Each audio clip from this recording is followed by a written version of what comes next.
That's it. I think I love how we mentioned sales because like part of what we do, we also include sales, and I love that part. You know, it really kind of you're competing against yourself really, and I think sales is where you really see the importance of mindset because as you said, like you're all selling the same product, you all have probably the same sales manager, you're using the same script or the same training. So now, what's the difference between those high achievers and people who are struggling? It has to be mindset.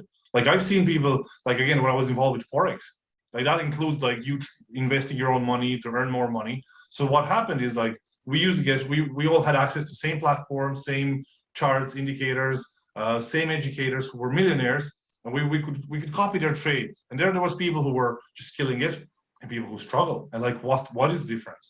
It has to be mindset. So again, people who tell me, well, mindset is not that important. Loads of BS now. Yeah, no, it definitely is. I sometimes like before the call, I check my, like state that I'm in. And usually when you're not on a at least 7 out of 10, you underperform. Yeah. You're like, you go into the call because you have to, you're like, this probably won't be it.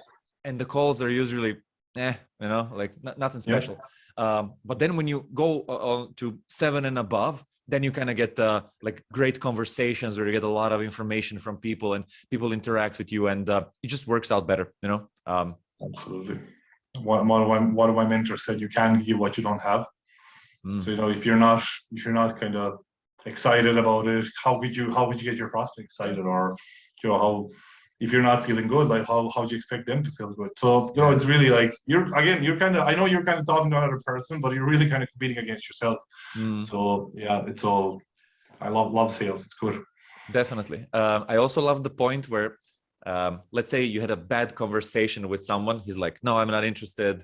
I don't want it right now. Like, stop bothering me. Don't call me, stuff like that, and then eventually you want to call him back after a while, and then you look at him and then you're like, all right, I have to call this person again. Right. And then the voice in your head goes like, oh no, skip this one. Don't call him, maybe later, like he'll get it. And just, it tries to stop you, and I look at sales as literally like a training ground for training your mind to overcome these negative voices that are in your head that are kind of trying to block you, and go beyond them and be like, no, I'm going to push through. I'm going to do it now. And that's usually what I do. So I think that I have a lot more fun doing sales than other people. I think that people just look at it as like doing calls, and what happens. I think that I play this like little psychological game with myself, to see who would win in the end. And so far it's working out well. Hey, thanks for watching this video. If you want to see the full version, go to the Uncle Gold Podcast YouTube channel or watch the next clip.